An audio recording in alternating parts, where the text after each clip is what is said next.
To another edition of the Joy Business Special with me, Aboagye-Wiafe. Today we are lucky to be speaking to the Managing Director for BOST. Just stay with us whilst we delve into the issues of BOST, and he gives us the answers that will help you and inform you to understand what or how BOST is doing as of today.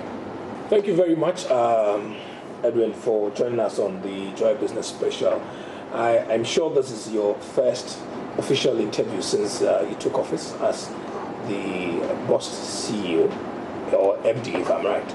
Yes, this is my first ambushed interview. It was an ambushed one. Okay, I think that you've been here for over a year. It's not up to a year. It's not up to a year or close to a year. Let me ask you this. What has been your strategy to turn around BOST? Interesting. In order to know where you're going, you need to know where you're coming from. So I'm going to summarize what we inherited in like 2 or 3 minutes, and then I'll let you know what we've been doing and then where we're going.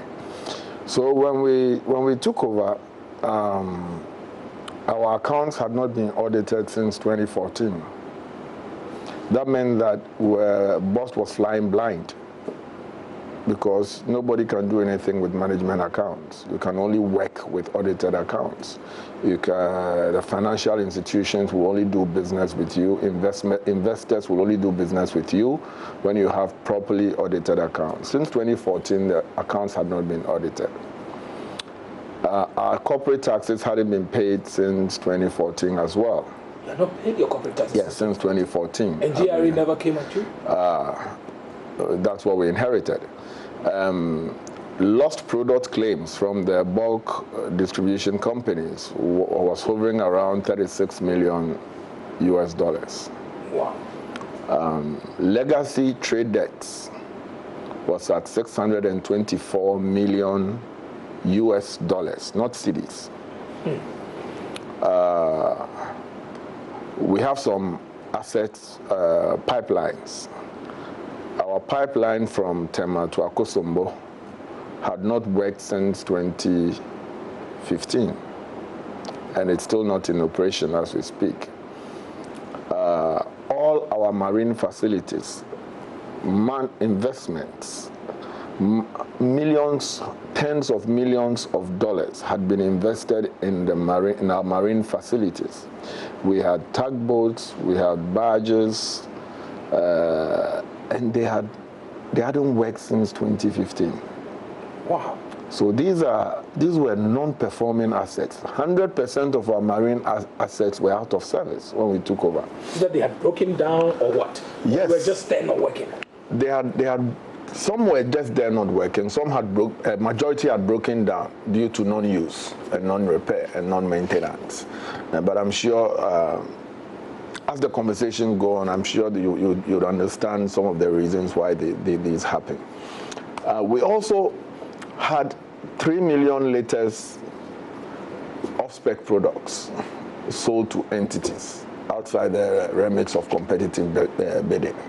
It didn't go through the due process? No, it didn't. You were just, BOST was just selling, just like that? Yes, and then we had local legacy loans to local banks, hovering around 273 million Ghana cedis. So we had legacy debt at $624 million, plus local loans of 273 million cedis. This was the state of BOST when we took over. So how was BOST running at the time?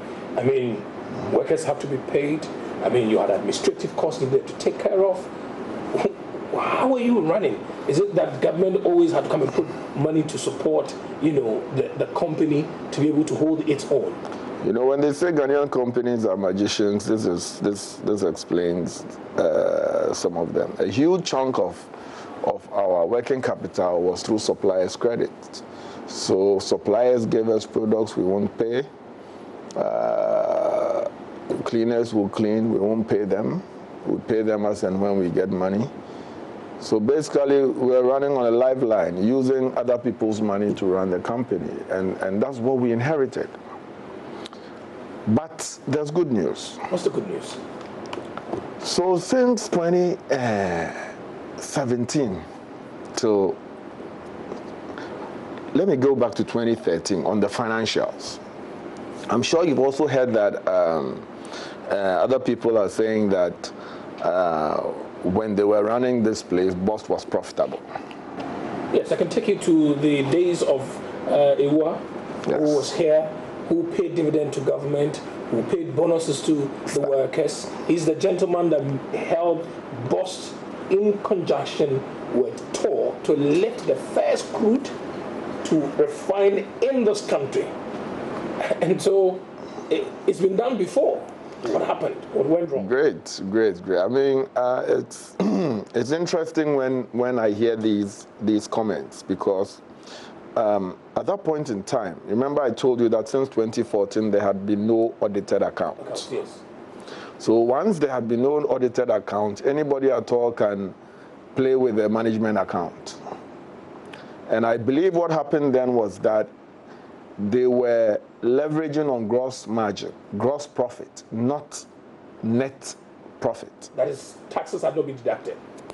Depreciation had not been deducted, taxes had not been deducted, operational expenses had not been deducted.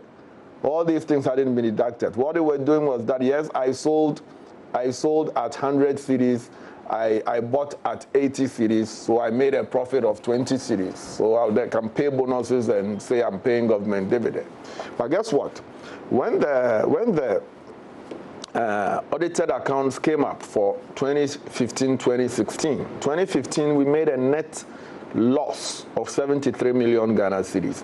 2016, that was when we made the highest sales revenue of 202.9 billion Ghana cedis. That was when we made our highest loss of 569 million Ghana cedis. 2016. 2016. So during the period where they were saying they made a lot of money, that was the period when we made the highest losses as well. And guess what? The accounts had not been audited. So anybody at all can come up and say we are making profits. And they can give government some peanuts and say we are making profit. When the financials were audited, that was the period we made our highest losses. So it was not true. We were deceived. I see. Now, since 2017 to date, we have minimized the losses we've been making. From 569 million loss, we are now operating at 8. As a 2019 management account, so hovering around 88 million. That's the management account, and that's the kind of account you are disputing, saying that you cannot use it to make. So let me use the audited account. Why don't you use the audited account? So we had an audited account from 2014 to 2016. We audited the account. 2014 we made a loss of 304 million Ghana cedis. 2015 we made a loss of 73 million Ghana cedis. 2016 we made a loss of 569 million Ghana cedis. 2017 audited account shows a loss of, we reduced it from 570 million Ghana cedis to 80 million Ghana cedis. And you're proud of yourself. You're still making losses anyway. Oh, of course. You're still making losses. Of course. What we inherited to even make these kind of losses is amazing. So 2018, what does the account say? 2018, we anticipate to go further lower than the 79 million Ghana cedis, and 2019 even lower. And God willing, by 2020, this year, we may be breaking even. You're looking to break even. We are looking to break even. And how are you going to do that? We had assets that were non-performing, even though you depreciated them year on year. Okay. But they were not revenue earning. Our operations it's manual as we speak. It takes us almost 3 times the time it takes my competitor to load a truck, for example. That is woeful. We have pipelines that haven't worked. We have 3 depots that were not operational. Akosombo, Mami Water, and Bolga, our export depot. Now these are assets, and they were not operational. So if you ask me, how am I going to turn this around? This is what I'm going to tell you. The strategy is going to be 2-pronged. There's going to be an efficiency strategy, i.e. sweat your existing assets, bring your marine assets to life, let it earn some revenue, because there are costs attached to them. So my team and I are going to bring the marine assets to life. And the good news is that we've brought 2 barges to life. Okay. Our tugboat is being repaired. We've started using it. They're on the lake right now. We've revived VLTC's business. They depend on us. Some said you contributed in almost collapsing. Thank you. But the good news is that we brought them back to life. They're extremely excited. And so we're going to bring all our non-performing assets to life. As we speak, the contractor who was working on our Tema to Akosobo pipeline is in the field. When we took over, 100% of all transportation of our products were done by trucks. That's by road. DRVs, by road. And I'm sure you'd attest to the fact that that's the most expensive mode of transportation. You're contributing in destroying our roads. We destroy the roads, we buy fuel for them, we pay drivers, and they're all reflected in at the price of the pump. Okay. So since we came, we brought 2 barges up. When we came to meet an invoice of $1.3 million to repair the 2 barges. Guess what? We brought the 2 barges up, and they are operational today at a cost of 100,000 Ghana cedis versus 1.3 million. That is efficiency. So the first strategy is efficiency. Sweat the assets. Let the taxpayer get value for money. And then the second strategy is on growth. Now, when I say growth, it's about ensuring that we are where our customers need us. So, for example, we are not in Takoradi. Okay, so now you are talking about the fact that you are not in Takoradi. Yes. But then you have to send crude to Takoradi. Yes. And Takoradi is known as the oil city today. Yeah. And you don't have yourself. I know that Abistec has put together, that is the contractors who are undertaking the Tecate Expansion project. They have a new jet. When a car takes off from Akosombo or Tema, one takes off from Takoradi, you're sure that the Takoradi car will get to the north quicker. I agree with you. Than the car that will move from Tema. Why is it that for so many years you've not been there? What's the plan in there? Oh, great question. Like I said, our growth strategy takes into consideration virgin areas where we are not present. Yes, we are present in 6 locations, but we are not present in Takoradi. There are plans to be in Takoradi. There's a tender ongoing, and hopefully, once the feed is done, that project will come on stream. And what sort of project are we looking at? Tank farms, both for LPG and then for white products, which is gas oil and gasoline. So that's going to be a huge project. And then there also will be pipelines from maybe Tema or Kumasi to Takoradi to ensure that we can transport the products very easily across our depots. I am very sure that these transporters, that is the BRVs, thank you very much. The BRVs are listening to you and they're like, what's going on? These guys, they want to collapse our business. They won't be happy to you hearing this. What do you have to say to them? Or what is the plan in ensuring that they can be part of this? I would say these projects we want to embark on is going to open new opportunities for these tanker owners and tanker drivers, because the country is quite big. We are not everywhere, so they definitely need business. Other opportunities will also arise because we don't only have to store petroleum, the liquid fuels. There's gas. So this is the time they need to be, I've been engaging them, and this is the time they need to start preparing to take advantage of these numerous opportunities, because when it comes to gas, we have no infrastructure. I mean, apart from the Echuabo and Zanzule and some few, we are supposed to also be storing gas for the country and moving it between depot to depots. We don't have the infrastructure for gas. So new opportunities will arise. Yes, we want to move a lot.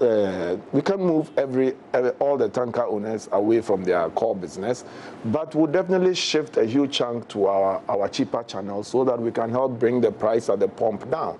But other opportunities will arise. They can move gas, they can tweak their tanks, and then the gas business, we have no infrastructure. So it's not going to be getting them out of business. No, they will metamorphosize into very productive and very lucrative businesses where it will take us quite a long while to deal with.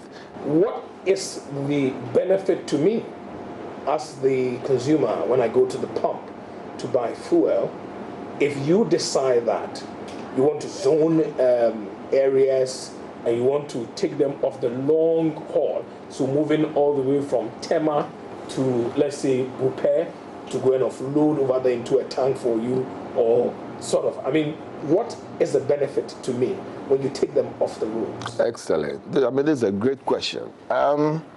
So the first one, which is the most important one, is that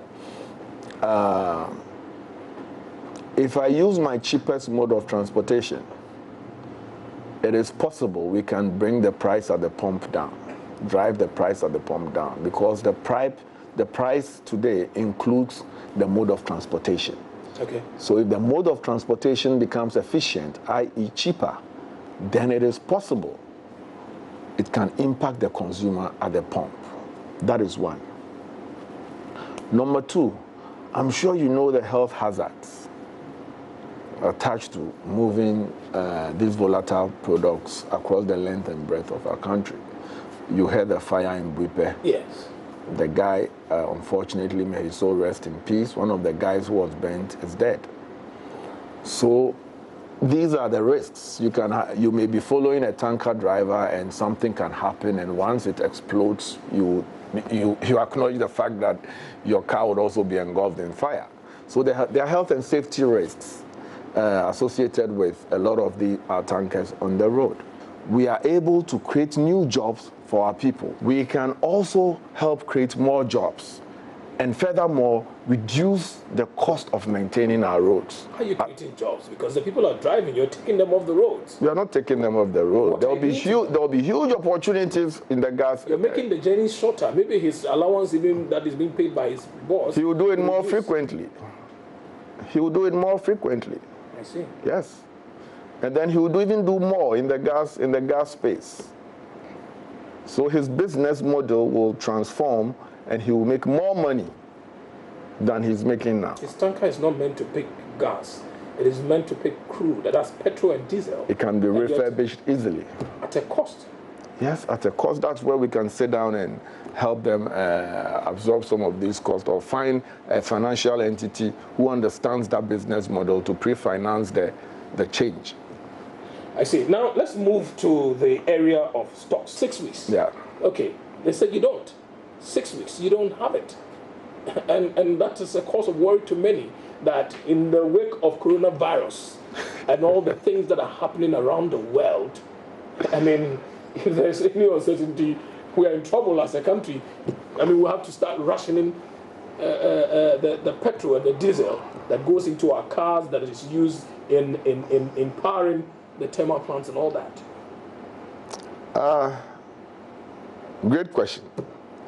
I'm going to take this question in the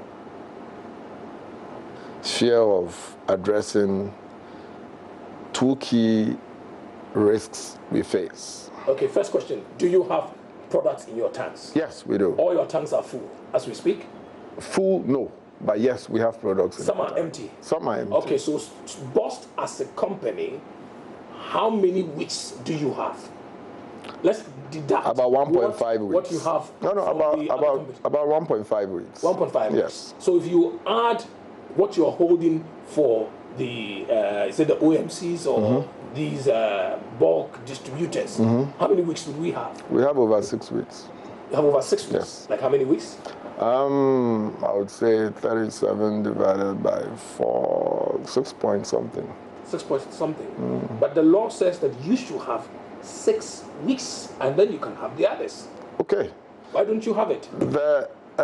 So I'm sure you know that there used to be a strategic reserve levy.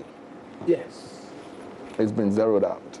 It's been zeroed out? Yes. So you don't pay. When was this zeroed out?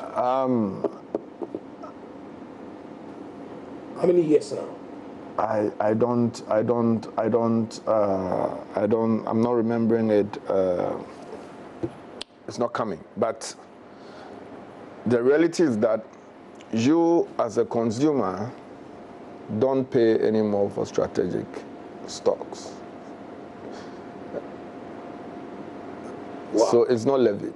The levy has been zeroed out. But you still have the BOST margins in there in the price builder. Oh, excellent. I'm happy you're talking about BOST margin. We will go there, but I'm just reminding you the BOST margin is in there. So the BOST margin, don't get anything. The BOST margin, I'm sure in the wisdom of the lawmakers, was put in to maintain our infrastructure. So that's for maintenance. That's for maintenance. And in 2011, 3 pesos was voted as the BOST margin. In 2011, 3 pesos was equivalent to $0.0183.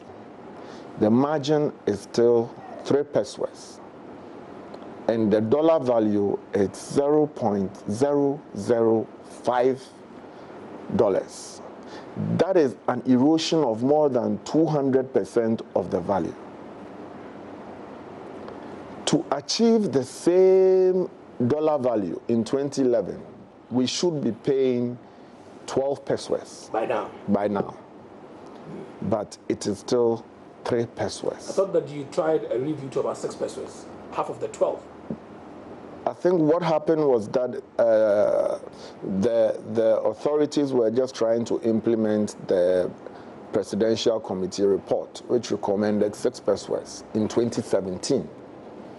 But you acknowledge the role of inflation, you acknowledge the role of depreciation of the currency, and that is why we have almost 30% of our tanks not operational.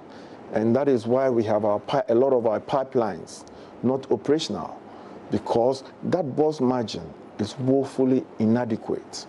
Coupled with the strategic levy that has been zeroed out, I think BOST should be patted for having the kind of reserves we have today. Because the reality is that nobody is putting money aside to ensure BOST has the reserves it deserves. Government as well is trying to deal with these legacy debts. And once these debts are cleared, I mean, the debts, 91% of the debt has been paid till date. Are you aware? 91%? Of the $624 million since we came into power in 2017. 91% of this debt has been cleared. That's why you walk around with your chest out. The last chunk of the debt is $57 million. And that one, hopefully, inshallah, that would also be cleared. Once that is cleared, BOST will turn on a new leaf. Can we hold you to this? I mean, the plan hold me to what? To ensure that BOST is turned around in the number of years that you're looking at. If government has almost taken off your debt, 91% paid. I'm sure if they ask you to even pay the rest, work yourself or using your own work, sweat your assets.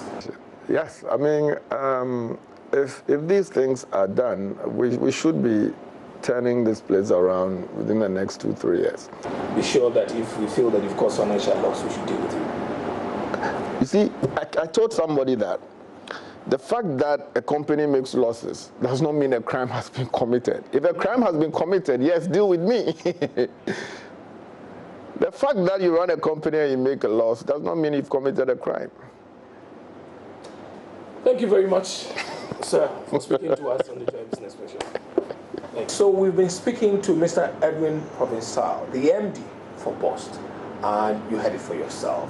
He tells us that with the right resources, he's promising that in 3 years, he will be able to turn around BOST, pay dividend to government, and all of us we'll be happy in paying. Thank you very much for watching the Joy Business Special with me, Aboagye-Wiafe. Join us again next time, where we'll come your way with another interview. Have a good day.